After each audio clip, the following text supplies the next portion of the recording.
नमस्कार साथियों, आपका स्वागत है हमारे एक विशेष पॉडकास्ट में जो बहुत ही महत्वपूर्ण होता है यूपीएससी या अन्य पीएससी परीक्षाओं के लिए और साथ साथ में सामान्य जन के लिए भी, जिनको ये सारे विषय जानने चाहिए, समझना चाहिए, क्योंकि हम एक ऐसे देश के निवासी हैं जो विश्व का सबसे बड़ा लोकतंत्र है। आज का विषय है छठ पूजा के लिए यमुना नदी पर बनाए गए कृत्रिम घाट और उससे उत्पन्न विवाद पर। यह मुद्दा केवल एक धार्मिक आयोजन का नहीं है, बल्कि इसमें पर्यावरण संरक्षण, प्रशासनिक निर्णय क्षमता, शहरी जल प्रबंधन और नैतिक शासन, ये चारों तत्व जुड़े हुए हैं। इस विषय पर चर्चा करने के लिए हमारे साथ हैं अजीत सर, जो कि अपनी राय रखेंगे और यहाँ पर हम लोग कोशिश करेंगे कि ये आपके केवल ज्ञान के लिए ही नहीं बल्कि आपकी परीक्षाओं के लिए भी उपयोगी सिद्ध हो सके। तो अजीत जी, मैं आपका बहुत बहुत स्वागत करता हूँ। धन्यवाद ओम सर। और मैं सभी श्रोताओं को बताना चाहता हूँ कि मूल विवाद क्या है और फिर बाद में कैसे ये उपयोगी हो सकता है परीक्षाओं के लिए, ये भी हम इस पर चर्चा करेंगे। सबसे पहले इस विवाद की मूल प्रकृति को अगर हम समझें तो क्या केवल एक धार्मिक अनुष्ठान से जुड़ा प्रश्न है या प्रशासनिक निर्णय और नदी पुनर्जीवन की वास्तविक स्थिति से भी ये संबंधित है? इस पर प्रकाश डालिए आप। धन्यवाद सर। अगर बात करें इस समस्या की, तो ये केवल देखने में धार्मिक लग सकता है या राजनीतिक लग सकता है, लेकिन ये प्रशासनिक समस्या भी है और आयोजन के साथ साथ जो है ये अगर कहें तो नदी पुनर्जीवन और पर्यावरण से संबंधित भी एक मुद्दा बनता है। हाँ। खास करके अगर देखा जाए तो जो यमुना नदी है उसकी वर्तमान स्थिति ऐसी हो चुकी है कि उसमें धार्मिक स्नान या जो पूजा के लिए वो उसको हम अगर बात करें तो आचमन करने के लिए वो उपयुक्त नहीं रह रही है जी। अब इस कारण से वहाँ पे जो छठ की पूजा हो रही है तो उसके लिए कृत्रिम घाट बनाया जाना, ठीक है। यहाँ पे कई सारी चीज़ें हैं क्योंकि यमुना के प्रवाह से उसे अलग बनाया जा रहा है, तो उसके राजनीतिक एस्पेक्ट भी हैं क्योंकि बिहार में चुनाव हो रहा है, ठीक है। और दूसरी तरफ जो है इसका पर्यावरणीय भी एक एस्पेक्ट है जिसको हमें समझना होगा यूपीएससी जैसे एग्जाम्स के लिए या अपने लिए भी, कि स्थानीय तौर पे हम किस तरीके से नदी जल में नहीं बल्कि एक तालाब में हम जा करके वहाँ पे डुबकी लगा रहे हैं नदी के पास से। जबकि जब आस्था की बात आती है तो इन चीज़ों का बड़ा महत्व होता है,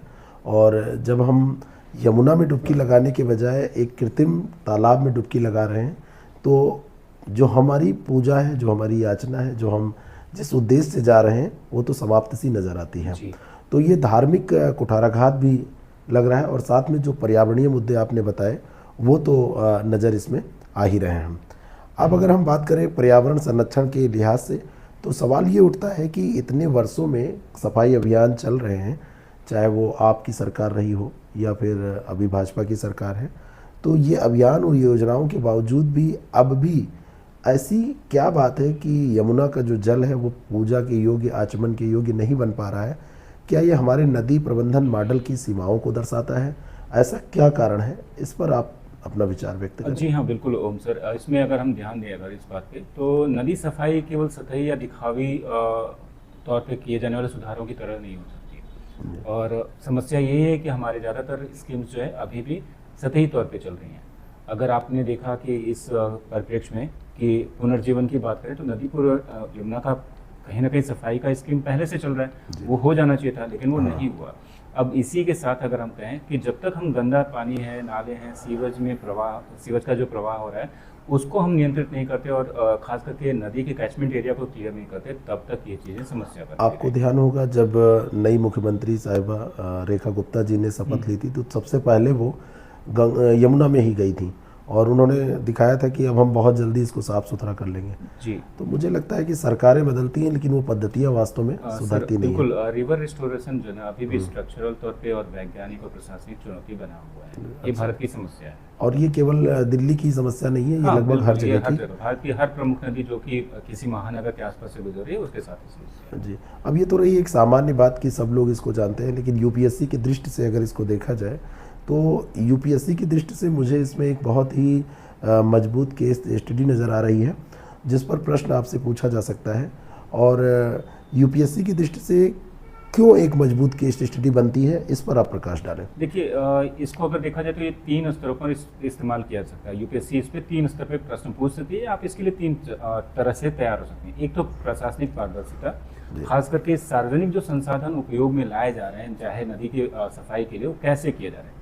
दूसरी तरफ अगर हम देखें तो नदी प्रदूषण नियंत्रण जो है और शहरी नदी जो पुनर्जीवन मॉडल है या अपशिष्ट प्रबंधन और जल संरक्षण जैसी चुनौतियां हैं उनका भी आपको ध्यान रखना होगा। और तीसरा जो सबसे इम्पोर्टेंट आपके लिए एथिक्स का एक केस स्टडी बन सकता है कि नैतिक दुविधा, जहाँ पे भक्ति और जन अपेक्षाएं हैं और उसके साथ साथ जो है आपकी पर्यावरणीय और वास्तविकता और अल्पकालिक जो दिखावा बनता है उसके साथ साथ दीर्घकालिक टिकाऊ विकास या फिर सुधार कैसे किया जाए, कैसे किया जाए। ठीक है। और साथ में अगर हम देखें इसके तो लोक आस्था का सम्मान और पर्यावरणीय सत्य जैसी जो चीज़ें हैं उनके बीच में कैसा संतुलन हम बना सकते हैं। जैसे पूजा हो रही है, वहाँ पे बहुत सारा जो है अपशिष्ट पदार्थ जो है उसमें पूजा के तौर पे ही हम डाल देते हैं नदी में, जैसे मूर्तियाँ डाली जाती हैं, मूर्तियाँ विसर्जन की जाती हैं, विसर्जन की जा रही है, तो वो अपशिष्ट मतलब कहीं ना कहीं जल को और ज़्यादा दूषित कर रहा है। अगर आगे की हम बात करें तो क्या समाधान हो सकता है? जैसा कि हमने देखा कि ये सारे पेपर के लिए भी इम्पोर्टेंट है, second paper, third paper, fourth paper सबके लिए इम्पोर्टेंट है, कहीं ना कहीं निबंध के लिए भी ये इम्पोर्टेंट है। तो समाधान क्या हो सकता है इसका? देखिए, समाधान कई स्तरों पे लागू होने चाहिए। यमुना की सफाई के लिए दीर्घकालिक लक्ष्यों का पर आपको निरंतर काम करना होगा और उसकी निगरानी भी करनी होगी। और धार्मिक आयोजन के लिए जो उपयोग किए जाने वाले जल के स्रोत हैं उनको पूर्णतः पारदर्शिता के साथ जो सफाई करनी होगी। अगर नदी पूरी तरह स्वच्छ नहीं है तो कृत्रिम घाटों का स्वच्छ और सुरक्षित प्रबंधन किया जा सकता है, इससे कोई दिक्कत नहीं है। नदी संरक्षण के राजनीतिक विवाद या उस तरह की चीजें नहीं होनी चाहिए। यहाँ पे सामूहिक उत्तरदायित्व की भावना आनी चाहिए, चाहे विपक्ष हो या विपक्ष हो।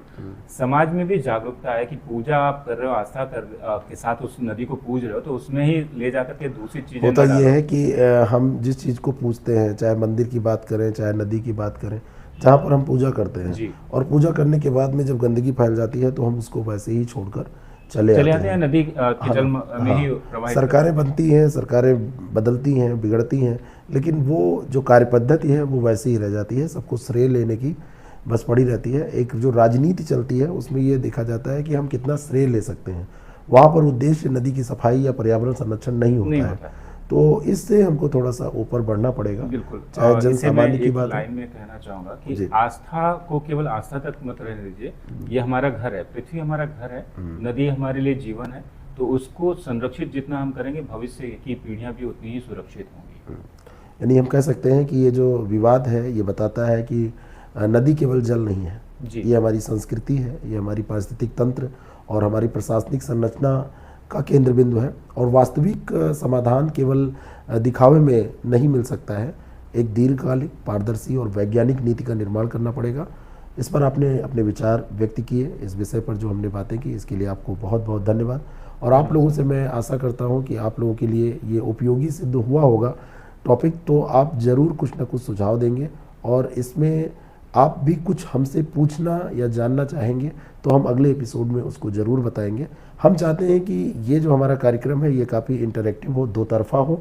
आप अपने विचार इसमें रखें, अपने प्रश्न रखें, जिससे कि हम लोग ज़्यादा से ज़्यादा अपने विचारों को और परिष्कृत कर सकें, परिमार्जित कर सकें और परीक्षा के उपयोगी बना सकें। जी हाँ, बिल्कुल सर। परीक्षा के साथ साथ एक सभ्य नागरिक या सक्षम नागरिक भी बनाने की हम कोशिश कर रहे हैं। इसलिए हम इस तरीके के पॉडकास्ट ला रहे हैं जहाँ पे आपको ये फायदा मिले कि केवल विचार आप किसी के इन्फ्लुएंस में आकर के मत कराइए। अगर इसको देखकर 10 लोगों के विचार भी प्रभावित हुए और अगली बार वो सही हो रहे हैं, हाँ, लगता है कि हमने सकारात्मक परिवर्तन हुआ और अगली बार वो पूजा पाठ करने गए तो उन्होंने गंदी सामग्री वहाँ पर नहीं छोड़ी, या फिर आप सेलेक्ट हो गए, सिलेक्शन के बाद में आपको नदी सफाई की जिम्मेदारी दी जाती है, आप प्रशासनिक कार्य कर रहे हैं और वहाँ पर बड़े ईमानदारी से आप कार्य कर रहे हैं, या पॉलिसी मेकिंग बॉडी में आप हैं, वहाँ पर आप कुछ अच्छा कर ले जा रहे हैं, तो हमारा ये जो प्रयास है वो निश्चित तौर पर सफल होगा। Thank you so much. हम मिलते हैं किसी अगले मुद्दे में, आपसे ऐसी ही बात को आपके सामने रखने के लिए, आपके समक्ष रखने के लिए। आप मुद्दे भी हमको बता सकते हैं। तब तक के लिए बाय बाय।